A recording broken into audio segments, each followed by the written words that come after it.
Hujan deras mengguyur Jakarta malam itu, membuat jalan-jalan di sekitar kawasan Sudirman licin dan gelap.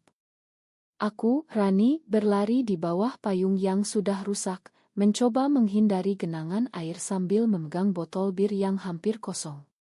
Tiba-tiba, di depan gedung kantor yang sepi, aku melihat sosoknya, Bu Nadia, bosku yang selalu dingin dan tegas, berdiri sendirian menunggu taksi. Tanpa pikir panjang, kata-kata yang selama ini kutahan keluar begitu saja, "Bu, aku cinta sama ibu." Nadia menoleh, matanya tajam tapi tidak marah, malah dia mengangguk pelan dan berkata, "Masuklah ke mobilku, Rani. Kita bicara." Hatiku berdegup kencang saat aku duduk di kursi penumpang mobilnya yang mewah.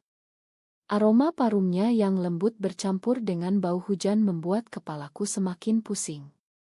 Aku bukan orang yang biasa minum, tapi malam itu, setelah rapat panjang yang membuatku stres, aku memutuskan untuk melepaskan beban di bar kecil dekat kantor. Nadia, sebagai direktur marketing di perusahaan multinasional kami, selalu menjadi idola sekaligus mimpi buruku. Dia perempuan berusia 35 tahun, cantik dengan rambut panjang hitam yang selalu rapi, dan sikapnya yang profesional membuat semua orang segan. Tapi bagiku, ada sesuatu yang lebih dari itu, perasaan yang tumbuh diam-diam sejak aku bergabung 2 tahun lalu. Kami diam sepanjang perjalanan ke apartemennya di kawasan elite Kemang. Aku menatap jendela, melihat lampu-lampu kota yang kabur karena hujan. "Kenapa malam ini?" tanya Nadia tiba-tiba, suaranya tenang tapi menusuk. Aku tergagap. Aku capek menyembunyikannya, Bu. Setiap hari melihat ibu di kantor, bicara soal proyek, tapi hati aku lain. Nadia tersenyum tipis, tapi matanya tetap dingin. "Kau tahu ini berisiko, Rani. Aku bosmu, dan kita perempuan." Kata-katanya seperti pisau, mengingatkanku pada realitas di Indonesia, di mana cinta seperti ini masih dianggap tabu oleh banyak orang. Sesampainya di apartemen, Nadia menyuruhku duduk di sofa ruang tamu yang luas. Dia menyeduh teh panas untukku, gerakannya anggun seperti biasa. "Ceritakan dari awal," katanya sambil duduk di seberangku. Aku mulai menceritakan semuanya, bagaimana aku pertama kali tertarik padanya saat presentasi di meeting room, bagaimana aku diam-diam mengagumi kekuatannya menghadapi klien sulit, dan bagaimana perasaan itu berkembang menjadi cinta yang menyakitkan. Nadia mendengarkan tanpa menyela, tapi ekspresinya berubah, dari dingin menjadi sedikit lembut. Aku juga merasakan sesuatu, akunya pelan. Tapi aku takut. Keluargaku konservatif dan karirku. Ini bisa hancurkan semuanya. Malam itu kami berbicara hingga larut. Nadia bercerita tentang masa lalunya, pernikahan gagal dengan seorang pria yang dipaksa orang tuanya, perceraian yang menyakitkan, dan bagaimana dia membangun tembok dingin untuk melindungi diri. Aku merasa terhubung, tapi juga takut. Apakah ini awal dari sesuatu atau justru bencana? Keesokan paginya, saat aku bangun di kamar tamunya, Nadia sudah siap berangkat kerja. "Kita anggap ini rahasia dulu," katanya tegas. Aku mengangguk, tapi hati aku gelisah. Di kantor, semuanya berjalan normal, Nadia tetap bos dingin, aku tetap karyawan biasa. Tapi setiap pandangan mata kami bertemu, ada api yang menyala diam-diam. Beberapa hari kemudian, masalah mulai muncul. Teman sekantorku, Sinta, yang selalu cerewet, mulai curiga. "Kemarin malam kamu kemana, Ran? Kelihatan capek banget." Aku mengelak, tapi Sinta tak berhenti. Dia adalah sahabatku di kantor, tapi juga orang yang paling suka bergosip. Aku tahu, jika rahasia ini bocor, bisa jadi bencana. Di sisi lain, keluargaku di Bandung, ibu yang religius dan ayah yang tradisional, pasti akan hancur jika tahu. Mereka sudah sering bertanya kapan aku menikah, dan aku selalu bilang senanti saja. Tapi sekarang, dengan Nadia, semuanya terasa rumit. Nadia mulai mengajakku makan malam diam-diam setelah jam kerja. Di restoran kecil di Tamrin, kami berbicara tentang mimpi dan ketakutan. Aku ingin bebas, Rani, katanya suatu malam. Tapi masyarakat ini, mereka tak paham. Aku memegang tangannya di bawah meja, merasakan getaran yang membuatku bahagia sekaligus takut. Tapi kebahagiaan itu tak bertahan lama. Suatu hari, saat kami sedang rapat, telepon Nadia berdering. Itu dari ibunya, yang datang ke Jakarta tanpa pemberitahuan. Kau harus datang makan malam besok, kata ibunya tegas. Nadia terlihat pucat. Ini bisa jadi masalah, bisiknya padaku setelah rapat. Malam itu, Nadia bercerita lebih dalam. Ibunya, seorang janda kaya dari keluarga Batak yang konservatif, selalu mendesaknya untuk menikah lagi. Dia sudah susun rencana dengan anak temannya, kata Nadia dengan suara gemetar. Aku merasa cemburu dan marah. Kenapa tidak bilang saja, Bu, bahwa ibu suka perempuan? Nadia tertawa pahit. Mudah bagimu katakan itu. Tapi aku punya tanggung jawab, adik-adikku, bisnis keluarga. Jika tahu, mereka bisa putus hubungan. Aku diam, menyadari betapa berat beban yang dia pikul. Tapi di hati aku ingin berjuang. Konflik pertama muncul saat Sinta melihat kami bersama di parkir mobil. Bu Nadia sama Rani. Apa ada proyek malam-malam? Tanyanya polos. Nadia cepat menjawab, ya, diskusi laporan. Tapi Sinta curiga. Malamnya, dia meneleponku.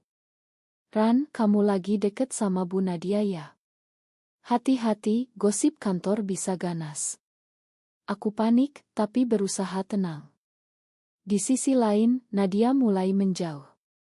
Kita harus hati-hati, katanya. Aku merasa ditinggalkan, tapi aku tahu dia benar. Tapi hati aku sakit, cinta ini seperti api yang membakar dari dalam.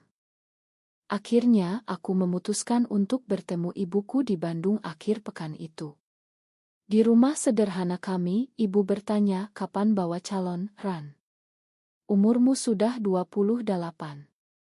Aku tersenyum paksa, tapi di hati, aku ingin cerita tentang Nadia. Tapi aku takut. Malam itu, aku menangis sendirian di kamar, memikirkan pilihan yang salah. Apakah aku harus mundur, atau lanjut meski berisiko? Kembali ke Jakarta, rutinitas kantor terasa lebih berat. Nadia menghindariku di koridor, hanya bicara soal pekerjaan. Aku merasa seperti orang asing, padahal seminggu lalu kami berbagi rahasia. Suatu siang, saat makan siang sendirian di kantin, Sinta mendekat. Ran, aku dengar gosip aneh.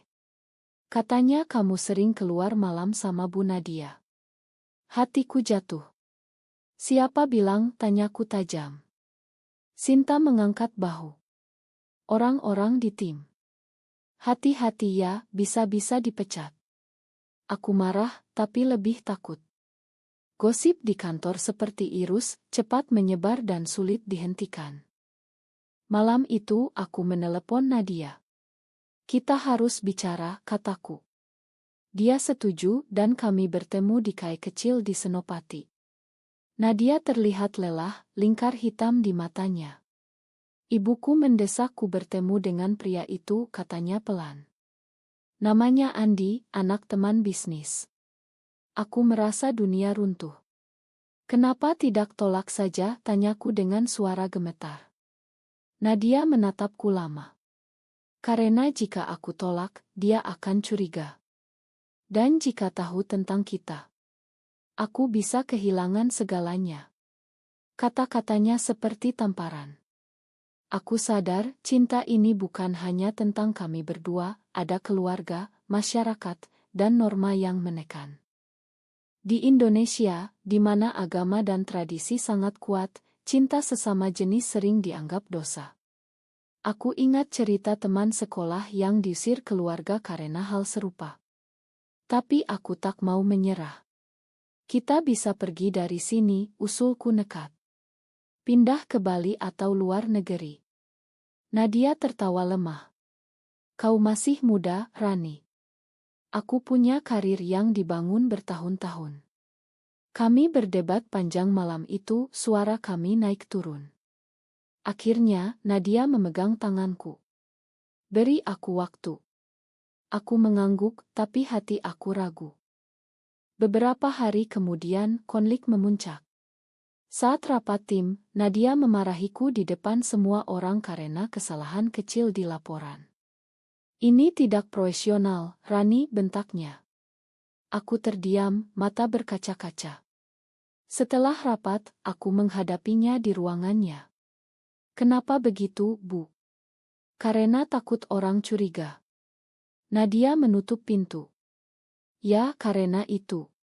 Kau tak paham tekanannya. Kami bertengkar hebat, kata-kata kasar keluar.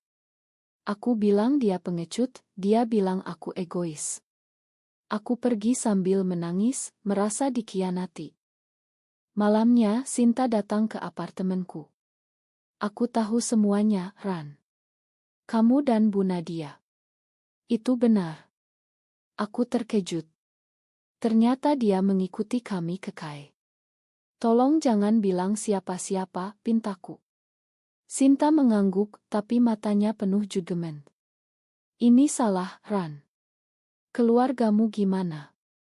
Kata-katanya menyakitkan, mengingatkanku pada definisi normal di masyarakat. Aku merasa sendirian, terjebak antara cinta dan realitas. Nadia menelepon malam itu, meminta maaf. Aku panik, katanya. Kami bertemu lagi, kali ini di taman kecil dekat rumahnya. Di bawah pohon rindang, kami berpelukan untuk pertama kali. Rasanya hangat, tapi penuh ketakutan. Aku tak mau kehilanganmu, bisiknya. Tapi keesokan harinya, Ibu Nadia datang ke kantor secara mendadak. Nadia, Andi sudah menunggu di rumah, katanya lantang di depan resepsionis. Semua orang mendengar, termasuk aku. Nadia terlihat panik, dan dia pergi tanpa menatapku. Aku pulang dengan hati hancur. Di rumah, aku menelepon ibuku. Bu, kalau aku suka perempuan, gimana? Tanyaku hipotetis. Ibu tertawa. Jangan ngaco, Ran. Itu dosa besar. Jawabannya seperti pukulan. Aku menangis sepanjang malam, mempertanyakan pilihan hidupku. Apakah cinta ini layak diperjuangkan, atau aku harus mundur demi kedamaian? Minggu berikutnya, Nadia menghilang dari kantor. Katanya sakit, tapi aku tahu dia menghindari. Aku nekat datang ke apartemennya. Pintu dibuka oleh Handi, pria tampan berpakaian rapi.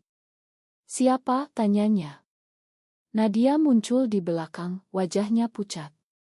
Rani, ini bukan saatnya. Aku marah. Jadi ini pilihanmu.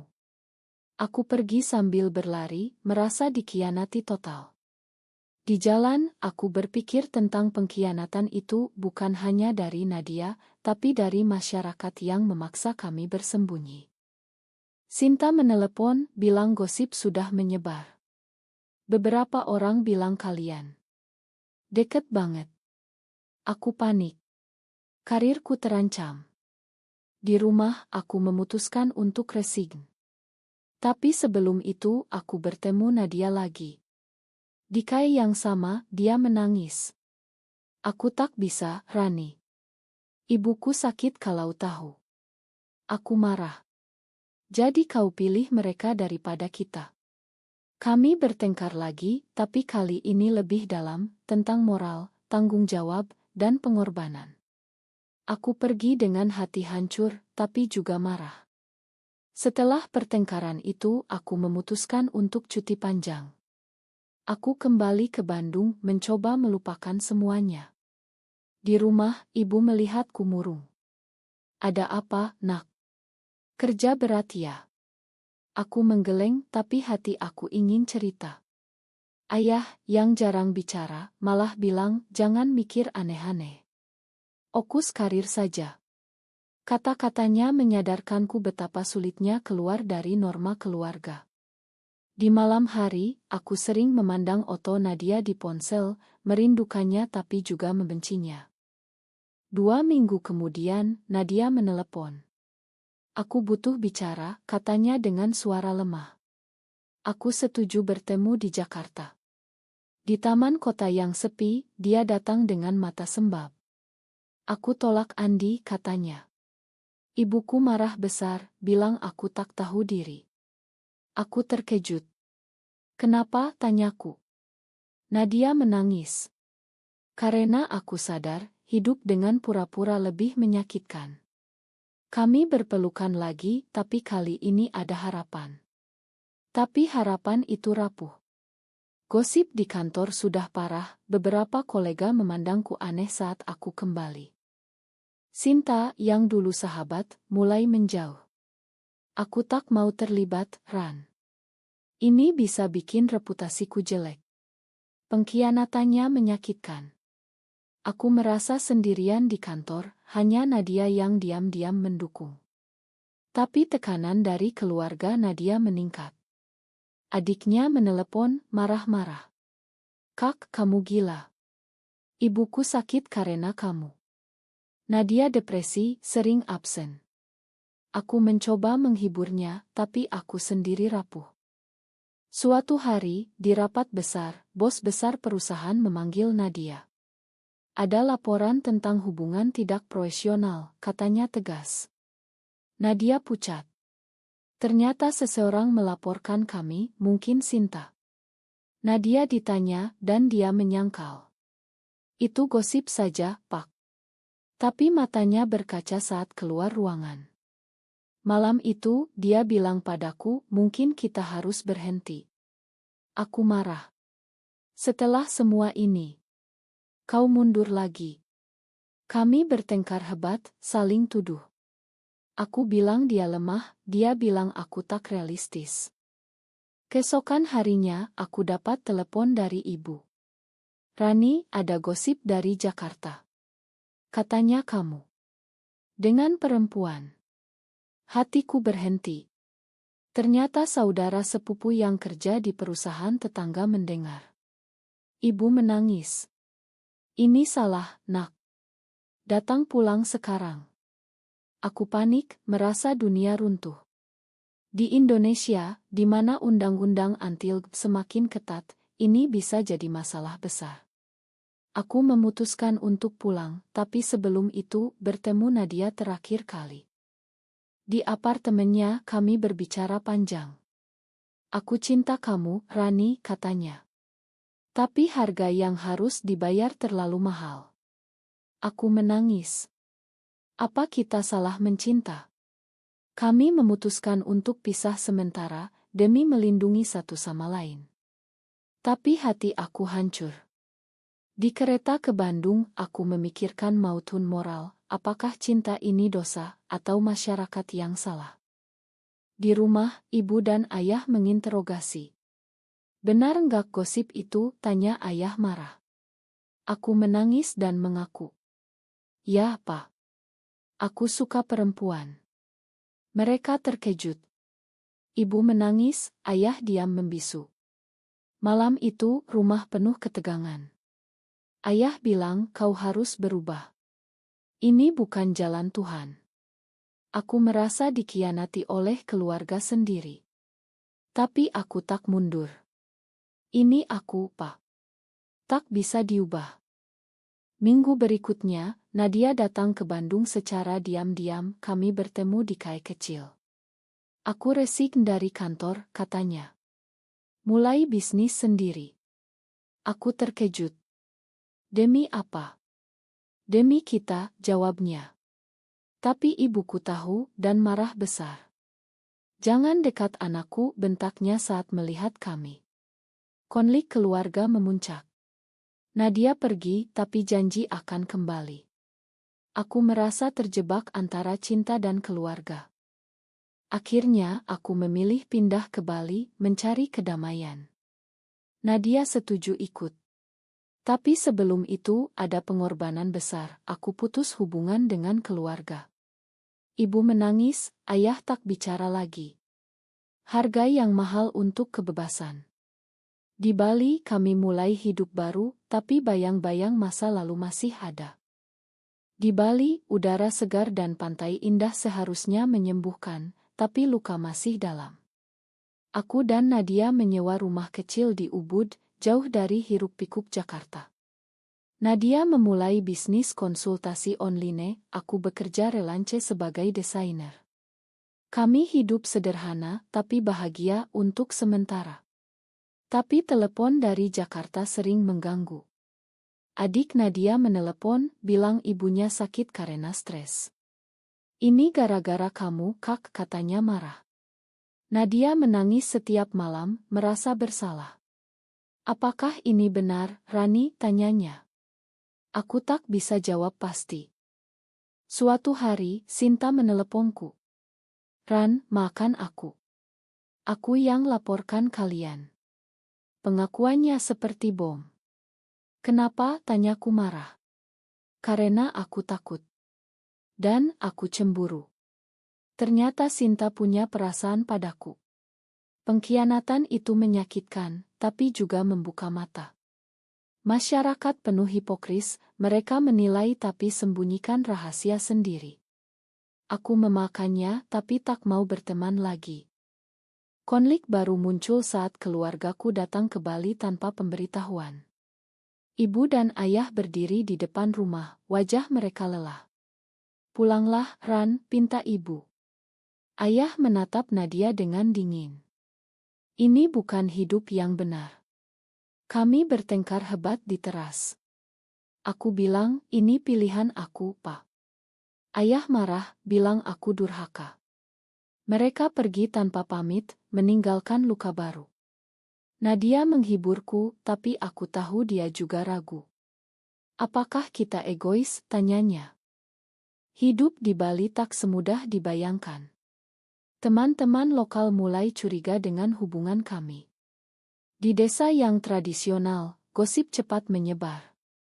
Suatu malam, tetangga datang, bilang hati-hati, ini Bali, tapi norma tetap ada. Tekanan sosial kembali datang. Nadia mulai depresi lagi, minum obat tidur. Aku takut kehilangannya. Kita harus kuat, kataku.